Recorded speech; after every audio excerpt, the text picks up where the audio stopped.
여러분 안녕하십니까? 센 경제 현장 오늘의 주요 뉴스입니다. 정부가 중산층을 겨냥한 8년 이상의 기업형 장기 임대주택을 공급하기로 했습니다. 정의선 현대차 부회장이 현대글로비스 주식의 매각 추진과 관련해 경영권 승계 차원은 아니라고 밝혔습니다. 국내 가전업체들이 잇따라 에어컨 신제품을 선보였는데 무엇보다 전력 소비량을 줄이려는 노력이 치열했습니다. 쌍용 자동차가 4년 만에 신차 티볼리를 출시했습니다.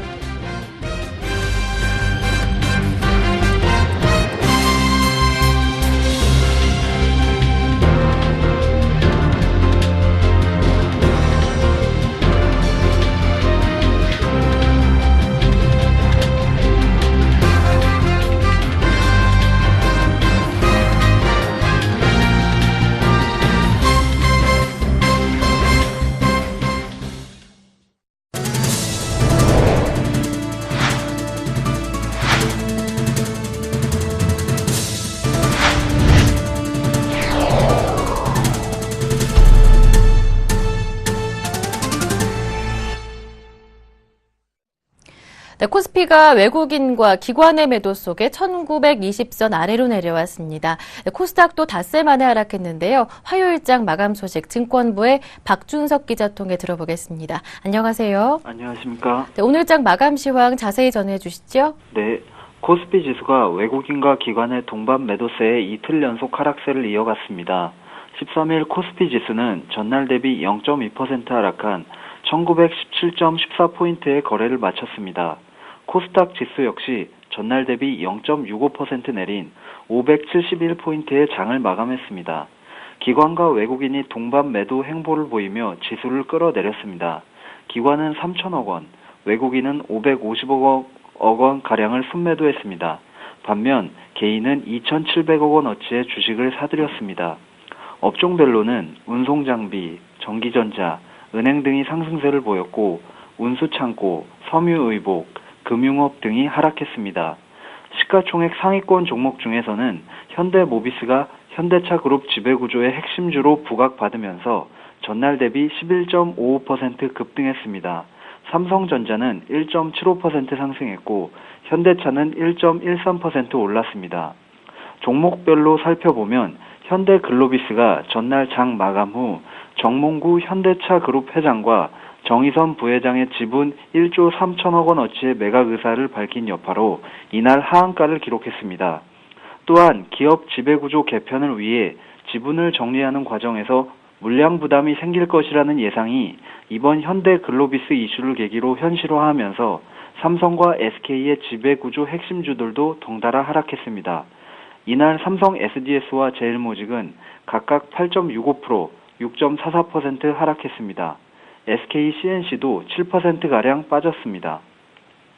네, 한편 한반도 종단 철도 추진 소식에 철도 관련주가 강세를 보였다고 하는데요. 이와 관련된 소식도 이어서 들어보겠습니다. 네, 북한이 남북 간 원유 및 천연가스 수송관 부설과 한반도 종단 철도 건설을 검토하고 있다는 소식에 철도 관련주들이 일제히 상승했습니다. 13일 한국거래소에 따르면 대우 AL은 전날 대비 가격 제한폭까지 오르며 1,320원의 거래를 마쳤습니다. 이외에도 GI블루, 대야 TI, 비츠로시스, 세명전기 등 철도 관련주들이 일제히 상승했습니다. 철도 관련주들이 이날 일제히 상승한 이유는 북한 사회과학원 학부 최신호에 실린 동북아시아 경제협력의 발전과 조선반도라는 논문을 통해 철도 등의 개발 계획이 알려졌기 때문입니다. 대우 AL은 철도 관련 이슈가 나올 때마다 철도 테마주로 조명을 받고 있습니다. 각종 철도 차량의 알루미늄 몸체를 임가공해 납품하는 회사로 지난해 3분기까지 누적 매출액 1,096억 원, 영업이익 12억 원을 기록했습니다. 대야 TI는 철도 신호 제어 시스템 업체로 지난해 3분기까지 매출액 542억 원, 영업이익 20억 원을 기록했습니다. GI블루는 철도 궤도, 전력 증폭기 등을 제조하는 철도공사 전문 업체이며 세명전기는 고속철도에 사용되는 자동 장력 조종 장치 등을 제조하는 기업입니다. 임노중 IM투자증권 투자전략팀장은 북한이 두만강 지역을 개발하고 시베리아 횡단철도 등을 건설할 계획이라고는 하지만 그 영향이 언제 국내 기업에 직접적인 영향을 줄 수 있을지는 지켜봐야 한다며 남북 경협주처럼 테마성으로 묶여 주가가 단기간에 급등하고 이내 고꾸라지기 쉬운 만큼 안전한 투자를 위해서는 재무, 제표와 실적 등을 면밀하게 살펴봐야 한다고 조언했습니다. 네, 말씀 잘 들었습니다. 지금까지 서울경제신문 증권부의 박준석 기자와 함께했습니다. 고맙습니다. 감사합니다.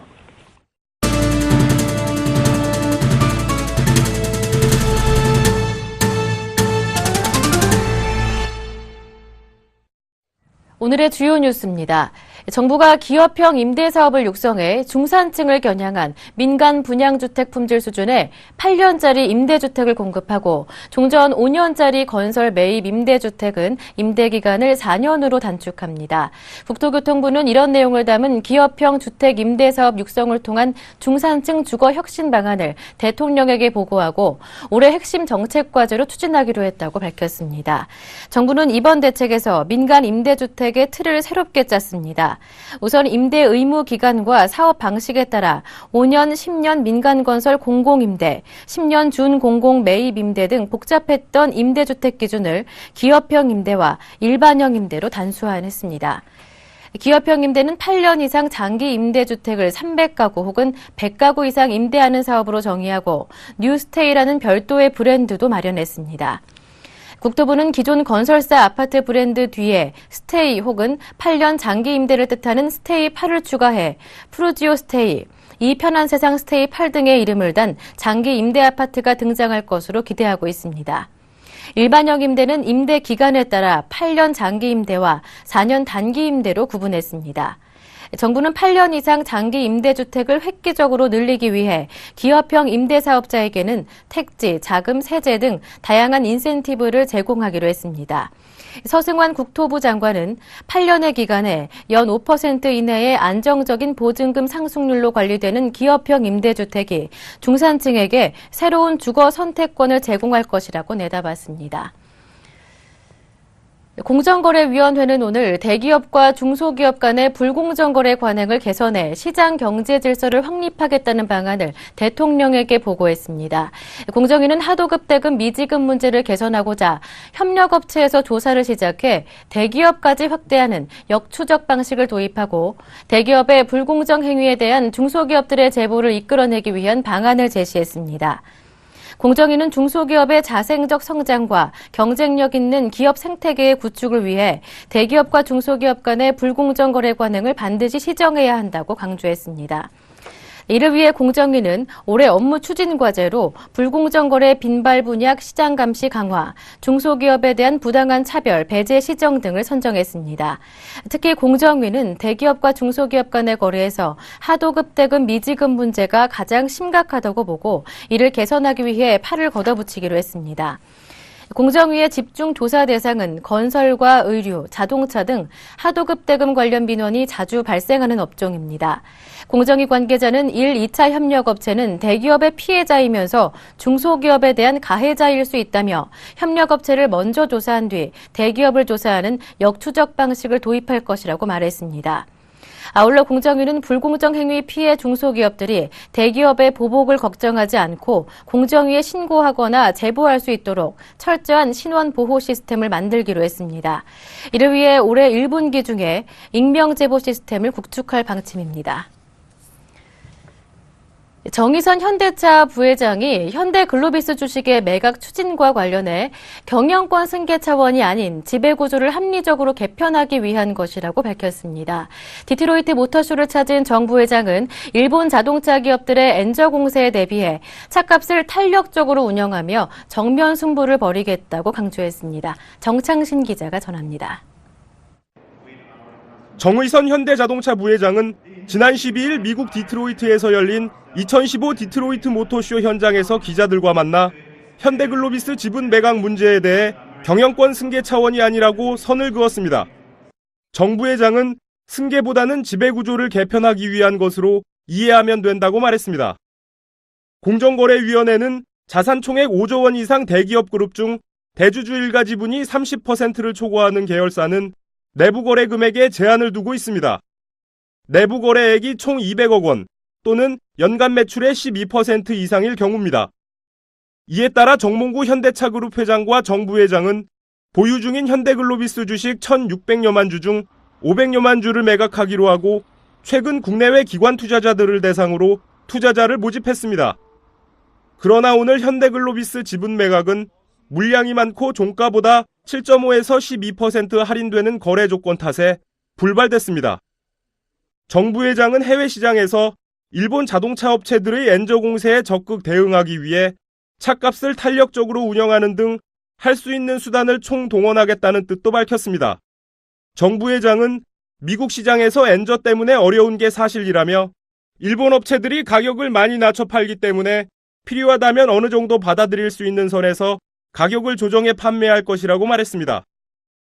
최근 미국 시장에서는 현대차의 소나타보다 일본 도요타 캠리 값이 더 싸지는 가격 역전 현상이 벌어졌습니다. 이 때문에 현대차의 미국 시장 점유율도 2013년 4.6%에서 지난해 4.4%로 하락했습니다. 정부 회장은 다만 제값받기 전략 자체를 수정하는 것은 아니라고 강조했습니다. 다른 글로벌 업체처럼 할부금융금리를 내리거나 딜러에게 주는 판매 장려금을 늘리는 방식으로 차값이나 효과를 보겠다는 취지라는 설명입니다. 정부 회장은 또 2017년까지 고성능 자동차를 내놓겠다는 계획도 밝혔습니다. 현대차는 폭스바겐의 고성능 브랜드를 벤치마킹해 대중적인 모델을 우선 내놓되 그 이후에는 순수 고성능 차인 슈퍼카도 선보인다는 계획입니다. 업계에서는 이번에 정 회장 부자의 지분 매각 시도가 불발됐지만 향후 블록딜이 다시 추진될 가능성이 큰 만큼 향후 행보에 관심이 집중되고 있습니다. 서울경제TV 정창신입니다. 여름의 대표 가전제품 하면 에어컨이 가장 먼저 떠오르실 텐데요. 한겨울에 국내 가전업체들이 잇따라 에어컨 신제품을 선보였습니다. 무엇보다 전력 소비량을 줄이려는 노력이 치열했는데요. 한지희 기자가 취재했습니다. 사르르는 동장군 한파 속 에어컨 신제품들이 모습을 드러냈습니다. LG전자는 하나의 제품 안에 에어컨 2대를 담은 컨셉의 2015년형 휘센 듀얼 에어컨을 오늘 전격 공개했습니다. 이번 신제품은 사용자가 상단에 위치한 냉기 출구 2개를 자유자재로 움직일 수 있어 개별 맞춤 냉방이 가능합니다. 출구 한쪽만 사용할 경우에는 소비 전력을 40%나 줄일 수 있고 파워 냉방 기능이 탑재돼 실내 온도를 더 빨리 낮출 수 있어 작은 전기료로도 운행할 수 있습니다. LG전자는 새로운 경쟁력을 갖춘 에어컨을 꾸준히 출시해 국내 프리미엄 에어컨 시장에서 1위를 달성하겠다고 밝혔습니다. 고객이 실제 사용하는 다양한 사용 환경을 분석을 했습니다. 2개의 토출구가 자유자재로 그리고 완전히 독립적으로 운전을 하기 때문에 에너지 효율이 약 40% 좋아지고 쾌적감 그리고 건강까지 지켜주는 에어컨이라고 말씀드릴 수 있습니다. 삼성전자도 지난 11일 스마트 에어컨 Q9000을 공개하고 시장 공략에 나섰습니다. 이번에 공개된 Q9000은 초절전을 컨셉으로 전기료 걱정은 덜고 회오리 바람은 한층 강력해졌습니다. 기존 제품보다 압축기와 모터 효율을 높여 냉각 속도도 전년 대비 20% 이상 빨라졌습니다. 또 새로 탑재된 디스플레이에서 사용자가 온도, 습도, 청정도를 눈으로 확인할 수 있어 실내 공기를 효과적으로 관리할 수 있도록 했습니다. 2015년형 에어컨 전 모델 14종은 에너지 소비 효율 1등급을 달성했습니다. 신제품 출시를 통해서 세계 최고 명품 브랜드로서의 위상을 한층 굳건히 할 계획입니다. 국내 가전업체들이 절전과 스마트 기능 등 다양한 기능을 갖춘 첨단 에어컨을 잇따라 선보이면서 국내 에어컨 시장 최대 성수기로 불리는 초여름에 벌써부터 대비하는 모습입니다. 서울경제TV 한지입니다. 쌍용자동차가 오늘 2011년 코란도시 이후 약 4년 만에 신차 티볼리를 출시했습니다. 쌍용차는 티볼리를 통해 내수는 물론 해외 시장 공략에 박차를 가할 방침입니다. 정운규 기자가 전합니다. 쌍용자동차가 3,500억 원의 개발비를 들여 야심차게 출시한 소형 SUV 티볼리입니다. 티볼리는 쌍용차가 약 4년 만에 선보이는 신차인데다 최근 수요가 늘고 있는 소형 SUV라는 점에서 출시 전부터 큰 관심을 끌어왔습니다. 나의 첫 SUV를 표방한 티볼리는 스포츠카에 주로 사용되는 스포츠 디커 스티어링 휠과 6가지 색상의 계기판 등을 적용해 개성적이고 스포티한 스타일을 원하는 젊은 세대의 선호도를 높였습니다. 가격은 자동 변속 모델 기준 최저 1,795만 원에서 최대 2,347만 원으로 책정됐습니다. 최저가 기준으로 경쟁 차종으로 꼽히는 QM3보다 500만 원 가까이 저렴합니다. 티볼리에 대한 강점은 스타일에서 우선 제일 앞서 있다고 보고 인테리어에서도 앞서 있고 스펙에서도 앞서 있고 그다음에 그 연비에서도 동급과 같거나 또는 앞서 있습니다. 가격 면에서도 경쟁력이 있기 때문에 저희가 상당히 기대를 많이 하고 있습니다. 쌍용차는 지난해 내수 시장에서 전년 대비 7% 이상 판매 신장을 이루고도 수출이 11.8%나 감소해 전체 판매량은 전년 대비 3.2% 감소했습니다. 쌍용차는 티볼리가 내수는 물론 지난해 부진했던 해외 시장에서의 판매 증대를 이끌 것으로 기대하고 있습니다. 쌍용차가 국내 디젤 열풍에도 불구하고 티볼리를 가솔린 모델부터 출시한 것도 해외 시장 공략을 위한 포석입니다. 유럽 등지에서는 디젤 차량에 대한 소비자들의 선호도가 떨어지는 데다 배기가스 규제인 유로6 규정으로 인해 디젤차 가격이 올라가고 러시아와 중국 등 쌍용차의 주요 수출 대상국의 경우 가솔린 SUV에 대한 수요가 높기 때문입니다. 쌍용차는 오는 3월부터 티볼리의 수출 모델 양산을 시작해 중국 등을 중심으로 선적할 예정입니다.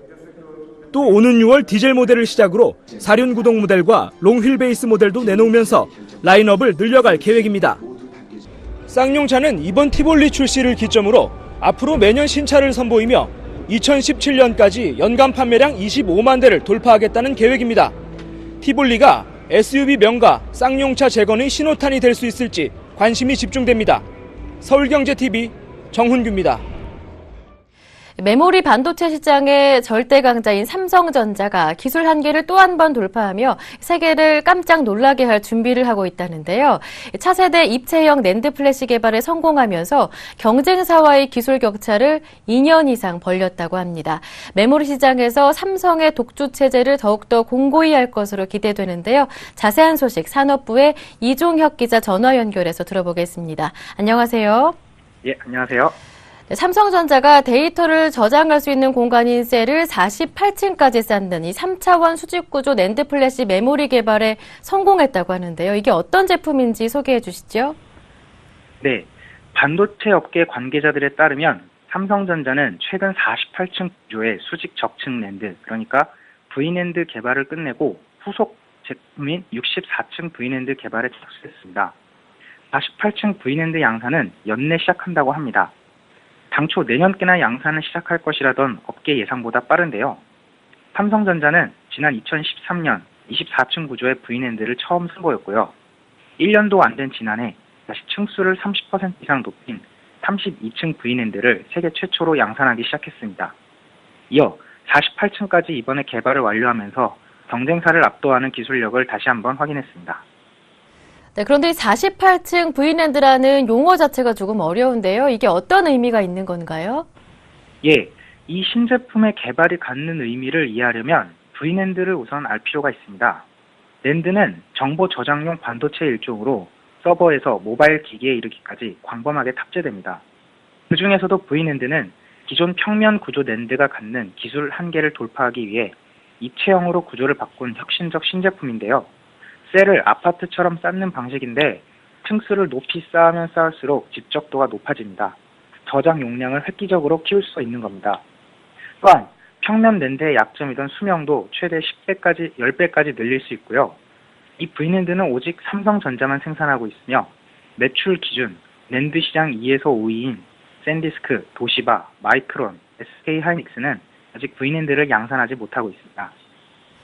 네, 그렇다면 삼성전자는 32층 V낸드까지 양산을 해왔던 건데 이걸 48층으로 높인다는 게 시장에는 어떤 영향을 줄 수 있을까요? 예, 업계에서는 48층 V낸드를 메모리 반도체의 분수령으로 여겨왔습니다. 다시 말해 32층까지는 효용보다 만드는 비용이 높아 평면 구조 칩보다 시장성이 떨어졌다면요.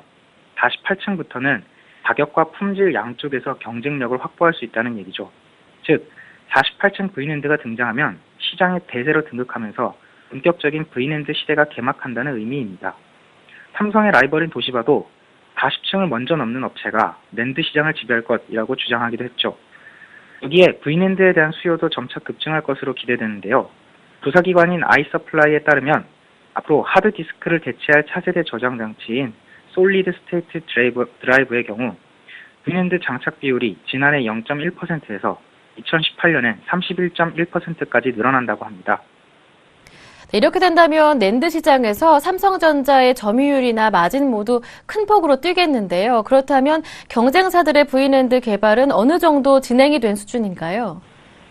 예, 업계 특성상 각 업체의 V랜드 개발 완료나 양산 시점에 대한 정확한 정보가 공개되어 있는 것은 아닙니다.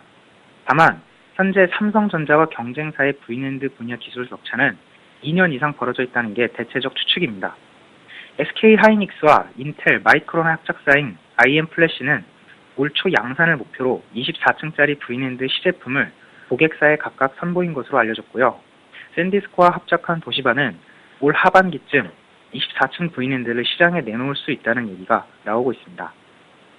네, 오늘 말씀 잘 들었습니다. 지금까지 서울경제신문 산업부의 이종혁 기자와 함께했습니다. 고맙습니다. 네, 감사합니다.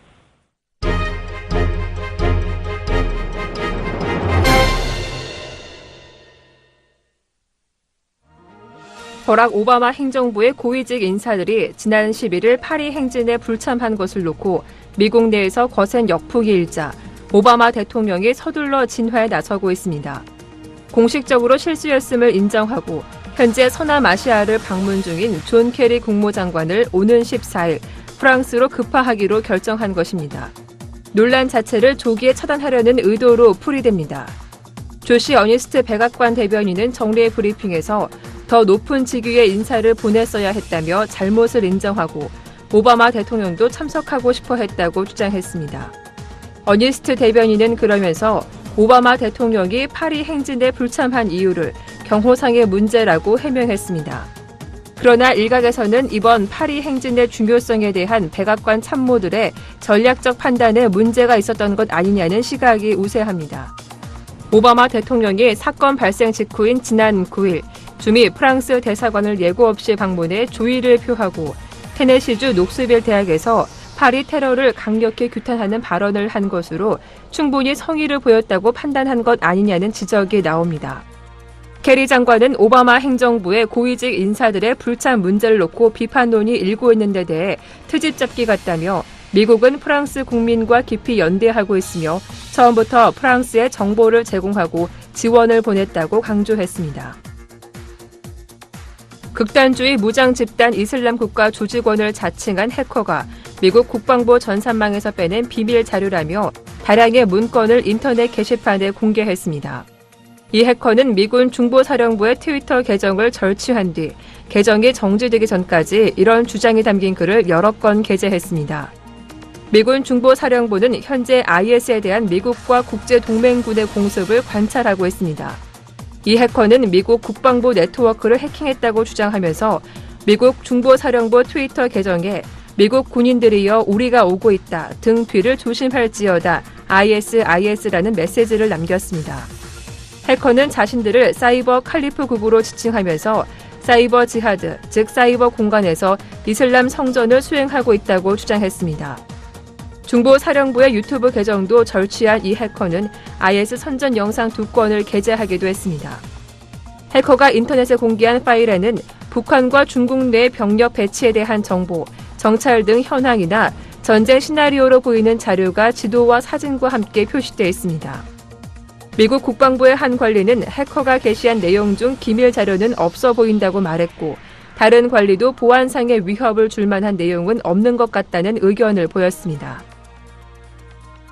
독일 드레스덴의 반이슬람 시위가 프랑스 테러를 계기로 확산하는 모양새입니다. AP통신 등에 따르면 독일 작센주 드레스덴에서 열린 유럽의 이슬람화를 반대하는 애국적 유럽인들, 즉 페기다 월요 시위에 역대 최다인 2만 5천 명이 참가했습니다. 프랑스 테러 이후 처음 열린 이번 시위에는 일주 전보다 참가자가 7천여 명 늘었습니다. 페기다 주최 측은 4만 명이 참가했다고 주장했습니다. 대부분 50대 이상 남성 참가자들은 검은색 옷을 입고 나와 독일 국기와 이민자에 반대하는 손팻말을 흔드는 한편 무슬림 극단주의자들의 테러에 희생된 프랑스인들을 1분간 묵념으로 애도하기도 했습니다. 일부는 희생자에 대한 연대 의미로 검은 리봇을 옷에 달았고 테러에 숨진 프랑스 만평 작가 이름을 적은 손팻말을 흔드는 이들도 있었습니다. 페기다는 법무장관의 취소 압박에도 시위를 강행했습니다. 시위를 주도하는 루츠 바흐만은 파리에서 벌어진 끔찍한 사건이 페기다가 필요하다는 추가적 증거라고 말했습니다. 앙겔라 메르켈 독일 총리는 시위가 시작되기 전 페기다를 강력 비판했습니다. 그는 취재진에 이슬람도 독일의 일부라는 크리스티안 불프 전 대통령의 말을 언급하면서 나도 그렇게 생각한다고 말했습니다. 이어 무슬림 스스로 파리 테러 같은 폭력을 거부할 것이라고 확신한다고 덧붙였습니다.